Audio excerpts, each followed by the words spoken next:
नमस्कार, सुजिस बुलेटिन में आपका स्वागत है। मैं हूं आपके साथ मनुल राजपूत। चलिए नजर डालते हैं आज की खास खबरों पर।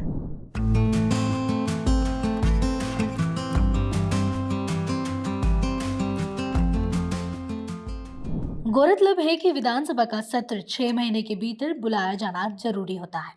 पिछला विधानसभा बजट सत्र 24 मार्च तक चला था। इसके बाद में बजट सत्र का सत्रावसान कर दिया गया था। सितंबर के आखिरी सप्ताह में इसके 6 महीने पूरे हो रहे हैं। सत्र अवधि पूरी होने से पहले अब सत्र बुलाने की तैयारी चल रही है। माना जा रहा है कि विधानसभा का सत्र 7 से 10 दिन तक चल सकता है। इसके लिए संसदीय कार्य विभाग में पूर्ण रूप से तैयारी कर ली है। राज्यपाल स्तर पर इसको लेकर फैसला और मंजूरी होने के बाद विधानसभा सत्र बुलाने की अधिसूचना जारी की जाएगी। मंत्री श्री जोगाराम पटेल ने कहा कि पिछले सत्र में धर्मांतरण कानून का बिल सत्र में नहीं आया था। इस बार आएगा तो प्रवर समिति को 3 बिल भेजे गए थे, वह भी आएंगे। विश्वविद्यालय से संबंधित 2-3 विधेयक भी आएंगे और विधायक कार्य अब की बार ज्यादा होने की पूरी संभावना है। जो विधायक आने हैं उनमें गुर्जर समाज से संबंधित, कोचिंग से संबंधित यह सभी बिल प्रवर समिति के पास विचाराधीन है।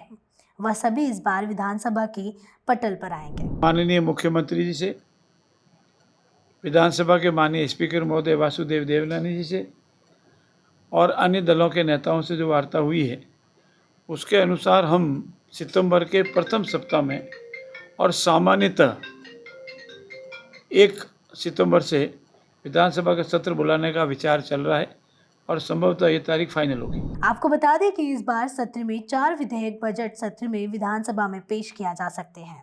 3 बिल प्रवर समिति के पास को भेजे गए हैं।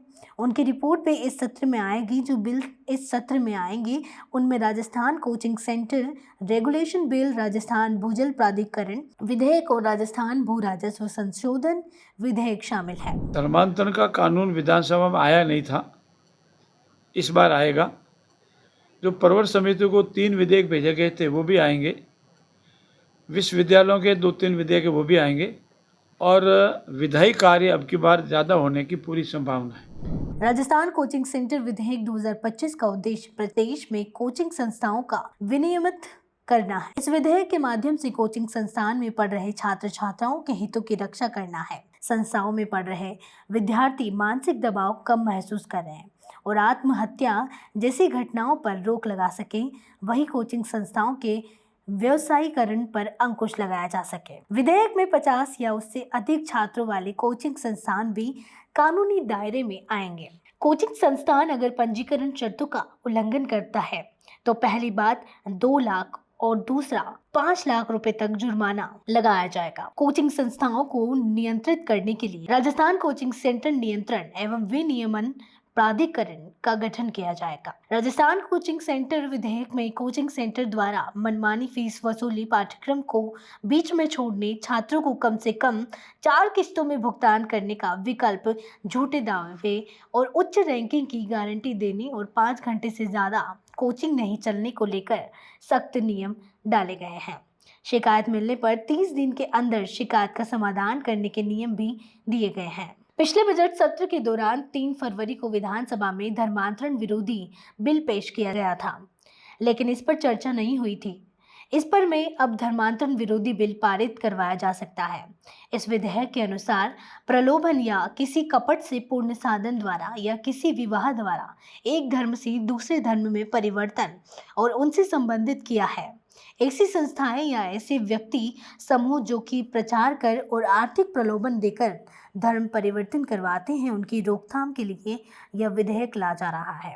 राजस्थान भू राजस्व विधेयक 2025 संशोधित विधेयक रीको को भूमि उपयोग में परिवर्तन का अधिकार देता है। इसके तहत जमीन के अधिकारियों को बदला जा सकेगा। इसको लेकर पिछले विधानसभा सत्र में पक्ष विपक्ष में जमकर हंगामा हुआ था। विपक्ष ने कहा था इसकी आवश्यकता नहीं है। अब एक बार फिर इस पर चर्चा हो सकती है। राजस्थान भजन संरक्षण और प्रबंधन प्राधिकरण विधेयक को भी पारित कराया जा सकता है। यह विधेयक राज्य में तेजी से गिरते भूजल स्तर को रोकने और पानी को न्याय संगत तरीके से उपयोग करने के लिए लाया जा रहा है। इस विधेयक के पारित होने के बाद सरकार अब भूजल की निकासी और उपयोग पर सीधा नियंत्रण कर पाएगी और पुनर्भरण का कार्य भी कर पाएंगे। इस बिल के तहत बिना अनुमति बोरिंग पर 6 माह तक की जेल और 50,000 से 1 लाख रुपए तक का जुर्माना लगाया जा सकता है। इस विधेयक के अनुसार भूजल प्रबंधन और नियंत्रण के लिए प्राधिकरण बनाया जाएगा। भूजल का सिंचाई को छोड़कर हर क्षेत्र में पानी के उपयोग के लिए शुल्क लगेगा। भूजल निकलने पर सख्त कानून, भूजल के पुनर्बलन के लिए, रेन हार्वेस्टिंग के लिए कार्य किया जाएगा। हर जिले में समिति का गठन भी किया जाएगा।